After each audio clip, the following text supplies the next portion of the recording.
Bendecido sea el nombre de nuestro Dios. Dios le bendiga, mis hermanos. Damos gracias a Dios en este hermoso día por su amplio amor y misericordia para cada uno de nosotros.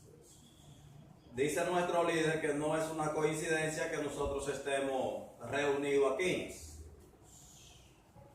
Prácticamente cuando el hombre sabe que tiene compromiso con Dios y sabe que tiene que buscar fuerza en Dios, ya eso se convierte en una necesidad en nuestras vidas. De la misma manera que el trabajo se convierte en una necesidad para el diario vivir, y si no trabajamos fácilmente podemos entrar en un problema de desesperación y hasta de robo. Así mismo es en cuanto al espíritu. Nosotros agarramos lo que es la consagración, buscando fuerza en Dios, venir al templo, hablar con nuestro Dios, y eso se convierte en una necesidad. El día que no lo hacemos, entramos en necesidad espiritual. Bendecido sea el nombre de nuestro Dios. Entonces, mis hermanos, estamos más que claros que no es una coincidencia que estemos reunidos en esta preciosa mañana, en este lugar. Bien, nosotros la semana pasada, la semana de arriba, traspasada, amén, antepasada, estábamos hablando de un tema, y la siguiente es la salvación o redención. En esta mañana vamos a tratar de explicar la segunda parte de este tema para ver cómo Dios nos va a continuar aclarando lo que es el tema de la salvación. Y nosotros como pueblo de Dios sabemos que hay cosas que dentro de la Biblia se nos hace un poco difícil creerla o ponerla en práctica o vivirla, pero sabemos que es la palabra de Dios y aunque sea raro para nosotros, tenemos que ponerla en práctica. Y lo mejor del asunto es que hay cosas que nosotros la vemos un poco difícil, pero la estamos viviendo. Gloria a Dios. Sí, hermano, porque hay cosas que nosotros quizás en la iglesia no lo queremos decir. No se lo queremos decir a otra persona, quizás por miedo, quizás para que no digan que yo dije esto o aquello, pero lo estamos viviendo. Bien, la salvación o redención, ambas palabras son sinónimos, porque si yo no quiero decir salvación, puedo decir redención. Y si no quiero decir salvador, puedo decir redentor. Es lo mismo, hermano. Ahora bien, nosotros la semana pasada, para los que no estaban, nosotros dijimos que la salvación es el acto de gracia de Dios a través del cual el hombre recibe el perdón de sus pecados y es visto por Dios como si nunca lo hubiera cometido. Entonces, hermano, algo aquí que nosotros debemos tratar de entender, y es que las definiciones nos dicen lo que significa la palabra, pero nosotros debemos entender cuál es la definición y qué es lo que está diciendo la definición. Porque hay muchas definiciones que si nosotros no entendemos lo que está diciendo la definición, nos podemos confundir. Ahora, la definición que acabamos de leer aquí dice que es el acto de gracia de Dios a través del cual el hombre recibe el perdón de sus pecados. Es un acto de gracia. Lo primero que debemos saber es que no pagamos nada para que Dios se interesara en nosotros y nos brindara el plan de salvación. O sea, cuando dice de gracia, se está refiriendo a algo que nosotros no pagamos por él. Esa es la primera parte de la definición. Y la segunda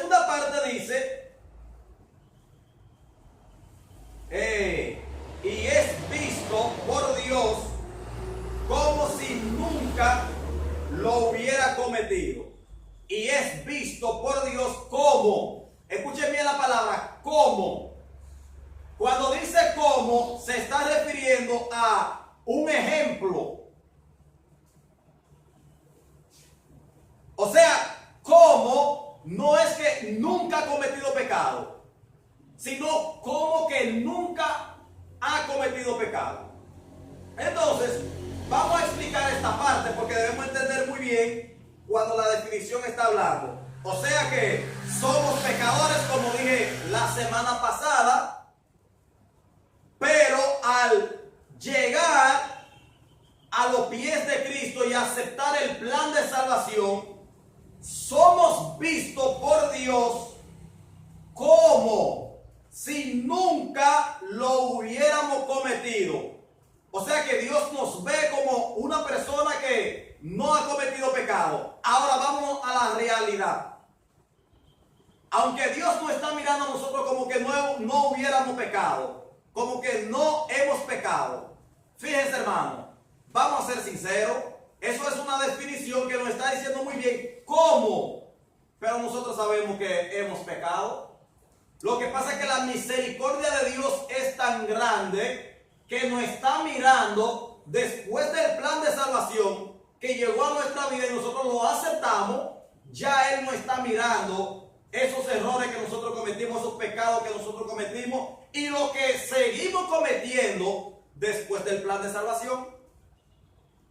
¿Y quién lo puede negar? Nadie lo puede negar porque nosotros sabemos que a diario, y hay gente que no le gusta eso, pero es una realidad, a diario podemos pecar, a diario fallamos. Cuando no es en conversación, es en actuación. Cuando no es en actuación, es en pensamiento, hermano, y pecamos. Aún siendo cristianos. Entonces no debemos estar errados ni creer que no podemos pecar, porque la palabra más ahorita nos va a decir a nosotros qué es lo que sucede con nosotros. La salvación, lo que hace la salvación en nuestras vidas es lo siguiente: hace que nosotros entremos a lo que es la conciencia. Activa la conciencia en nosotros. Hace que nosotros odiemos el pecado. ¿Están entendiendo esto? Hay que estar claro con esta parte. La salvación hace que nosotros activemos la conciencia que está en nuestros corazones. Mientras que el hombre en el mundo no tiene conciencia de lo que está haciendo. Comete el pecado hoy y quiere cometer el pecado. Ya está planeando para cometer el próximo pecado. Mientras el hombre sin Dios, el hombre que no tiene salvación, ama el pecado, nosotros que tenemos salvación odiamos el pecado. O sea que hay una diferencia entre ambas personas. El creyente y el no creyente. El creyente odia el pecado. Y el que no es creyente ama el pecado. Incluso da su vida por el pecado. Gasta su dinero en el pecado. Pierde su familia en el pecado. Hace todo por el pecado. Mientras que el hombre cristiano tiene una diferencia. Llora sus pecados. Es consciente. Cuando él peca, él no dice, no, yo no pequé. El hombre que no tiene salvación dice, yo no pequé. Ustedes se creen que son los más buenos. No. Nosotros cuando pecamos, vamos humillados y decimos, Señor, reconozco que pequé. Ten misericordia de mí. Ustedes están viendo cuál es la diferencia. Entonces cuando nosotros venimos delante de Dios, venimos con esa lágrima que sale y brota de nuestro corazón y se refleja en nuestros ojos. ¿Y quién puede decir que no es así? Ustedes no ven que a veces cuando nosotros pecamos queremos arreglar eso rápido porque ya somos conscientes del pecado que nosotros cometemos. Mientras que el hombre en el mundo peca, peca, peca, peca, y para él no está haciendo nada.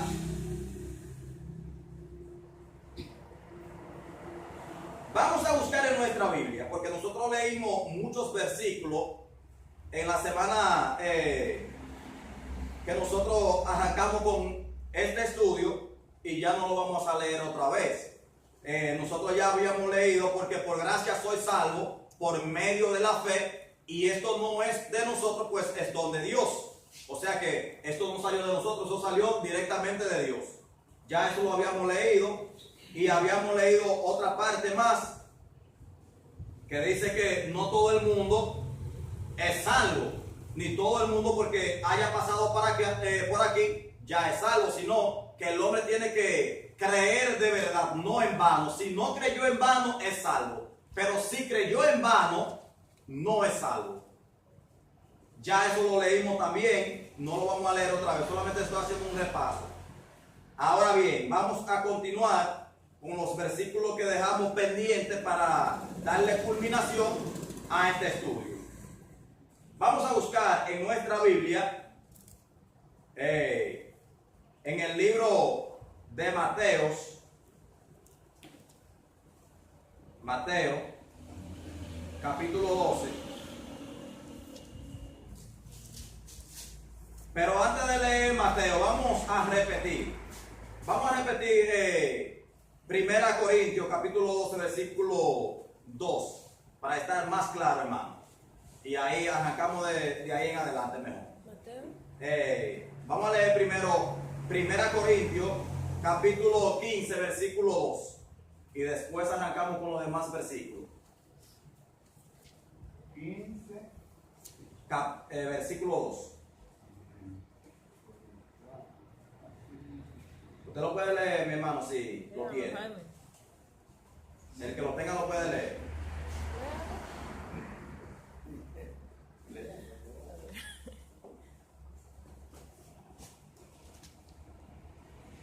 En el nombre del Padre, Hijo y Espíritu Santo. Amén. Por el cual, asimismo, si retenéis la palabra que os he predicado, sois salvos, si no creísteis en vano. Ok, vamos a arrancar desde aquí. Nosotros tenemos que aclararle al pueblo, y el pueblo debe entender que no todo el mundo es salvo porque venga a la iglesia. Usted no es salvo porque venga a la iglesia. Usted es salvo cuando empieza a vivir lo que dice la palabra de Dios. Ahora bien, ¿cómo usted va a vivir la palabra de Dios si todavía no ha creído? Sería una contradicción. Ahora, el apóstol Pablo, hablando con esta gente aquí, él le está diciendo, por el cual, asimismo, si retenéis la palabra que os he predicado, sois salvos. Le está diciendo, yo le estoy predicando a ustedes, le estoy diciendo lo que hay, le estoy diciendo quién es el que salva, quién es el que murió por nosotros, para que nosotros hoy pudiéramos hablar de esa salvación. Si ustedes agarran esa palabra y viven esa palabra, ustedes son salvos. Ahora le dice otra parte. Si no creísteis en vano. Ahora que la persona debe creer y debe hacerlo con sinceridad, debe hacerlo con todo su corazón, reconociendo que todo aquel que cree está dispuesto a entregar toda la mundanalidad que él tiene en su casa, en su vida, en su trabajo, donde quiera que se mueve, toda la mundanalidad que había en él, está dispuesto a entregarlo porque no creyó en vano. Ahora, si creyó en vano, va a guardar una parte de las cosas malas que él hacía en el mundo, porque no creyó de verdad. Entonces, hermano, el apóstol Pablo está hablando con esta gente aquí y le está diciendo, por el cual, asimismo, si retenéis la palabra que os he predicado, sois salvo.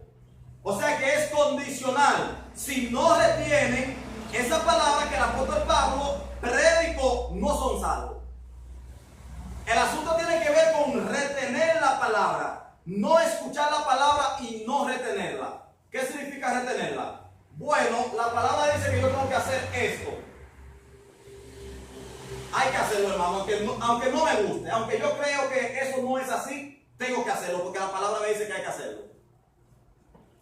Aunque yo entienda en mi intelecto que eso no es así, pero la palabra me está diciendo que es así, ¿qué yo tengo que hacer? Hacerlo así. Esa es la actitud de un hombre salvo y una mujer salva delante de Dios. Pero cuando el hombre no es salvo, no está dispuesto con lo que dice la palabra, quiere corregir a Dios, quiere decirle, pero ¿qué pasó aquí, Dios? Esta palabra no es fácil, esta palabra no lo voy a hacer, no voy a vivir esta palabra, no voy a retener esta palabra. Eso es la actitud de un hombre que no es salvo. Lamentablemente, hermano, así de sencillo es así. Bien, vamos a continuar. Ahora sí, vamos a leer en el libro de Mateo, capítulo 2, versículo 43 en adelante. Aquí tenemos algo hermoso, hermano. Mateo, Capítulo 12.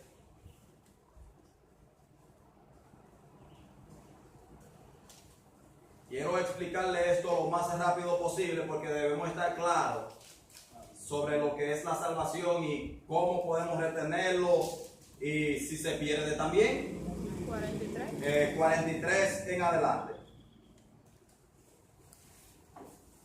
Cuando el espíritu inmundo sale del hombre, anda por lugares secos, buscando reposo y no lo halla. Entonces dice, volveré a mi casa de donde salí, y cuando llega la halla desocupada, barrida y adornada. Entonces va y toma consigo otros 7 espíritus peores que él, y entrados moran allí, y el postrer estado de aquel hombre viene a ser peor que el primero. Así también acontecerá a esta mala generación. Ok. Hay muchas personas que cuando leen estos versículos dicen no, porque Jesús le habló directamente a aquella generación. Miren, hermano, cuando Dios entra a nuestra vida, nosotros sabemos que estábamos perdidos en el mundo. Dijimos ahorita sin conciencia, sin salvación. No éramos conscientes de lo que nosotros hacíamos. No éramos reconocedores de lo que nosotros hacíamos. Amábamos el pecado. Abundábamos en el pecado. Hacíamos lo imposible para pecar y lo posible también. Ahora llegó Cristo. Su sangre fue derramada en nuestros corazones y nos limpió de pecado. Nos limpió de toda maldad. Aquí es que la gente se confunde cuando la gente ve que Cristo no limpió, pero seguimos. Entonces, el asunto es que Él nos está limpiando de todo nuestro pecado que nosotros cometimos en el mundo cuando amábamos el mundo y no sentíamos dolor. No sentíamos dolor cuando cometíamos pecado. Ahora cuando Él entra a nuestras vidas, nos limpia de todas esas cosas y nos da una conciencia. Una conciencia limpia que reconoce desde ese momento en adelante, empieza a reconocer, pequé, fallé, hablé mal aquí. Pero antes usted no tenía eso. ¿Qué pasó aquí ahora? Lo que está sucediendo ahora es que usted tiene salvación. Y como tiene salvación, cada vez que usted da un paso, ya usted sabe que hay un paso mal. ¿Y qué pasó? Que antes usted daba el mismo paso que usted da ahora. Antes usted lo daba y usted no sentía nada. No estaba esa sangre de Cristo en nuestro corazón. No habíamos creído. Nada nos valía nada. Pero inmediatamente llegó esa sangre, empieza a hacernos hombres y mujeres conscientes de lo que nosotros hacemos.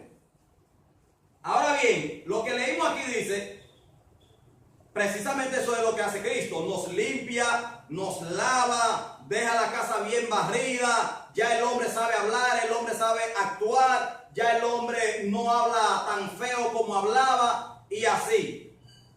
Eso es cuando llega Dios. Ahora los espíritus inmundos que estaban ahí, los espíritus que te conducían a hacer un sinnúmero de cosas que usted no quería hacer, también se fueron. Una vez que usted no valore ese sacrificio y usted empiece a pecar desmedidamente, sí, hermano, porque el hombre empieza a pecar desmedidamente y ahí hay problema. Dios empieza a corregirte porque hay otra cosa, que después que el hombre es salvo, Dios no le quita la salvación de una vez, como mucha gente dice, que lo explicamos la semana pasada también. Después que el hombre es salvo, que el hombre fue limpio, que el hombre empezó a vivir la vida, el hombre puede pecar hoy. Y un pecado voluntario. Y Dios está mirando lo que está haciendo, a ver si se va a humillar o no. Si el hombre se humilla, Dios de una vez lo recibe. Pecó, pero reconoció, Dios lo recibe. Ahora, ¿por qué lo sabemos? Porque está en toda la Biblia. Y lo que no está en la Biblia es lo que muchas veces se nos mete en la mente, que el hombre no puede pecar. Eso sí no está en la Biblia. Pero un ejemplo, usted mira el caso de Moisés. Miren, hermano, la Biblia dice que no había un hombre más manso que Moisés. Y sin embargo, Moisés pecó muchas veces, hermano. Pero el hombre se humillaba. Y el hombre que se humilla, Dios lo rescata. El hombre que no se humilla no tiene rescate. Miren a David, hermano. ¿Cuántos pecados fue que David cometió? No, son muchos. Pero cada vez que él pecaba, reconocía. Los ancianos de Israel, que nosotros también ya pasamos por ahí, iban a matar a esa joven, la iban a apedrear. Sin embargo, Jesús habló a su conciencia y le dijo: el que de vosotros esté sin pecado. Ustedes ven, hermano, que la palabra lo explica claro. El que de vosotros esté sin pecado, que tire la primera piedra. Y acusado por su conciencia, no se atrevieron y se fueron toditos, desde el más pequeño hasta el más viejo. ¿Qué nos da a entender esa palabra?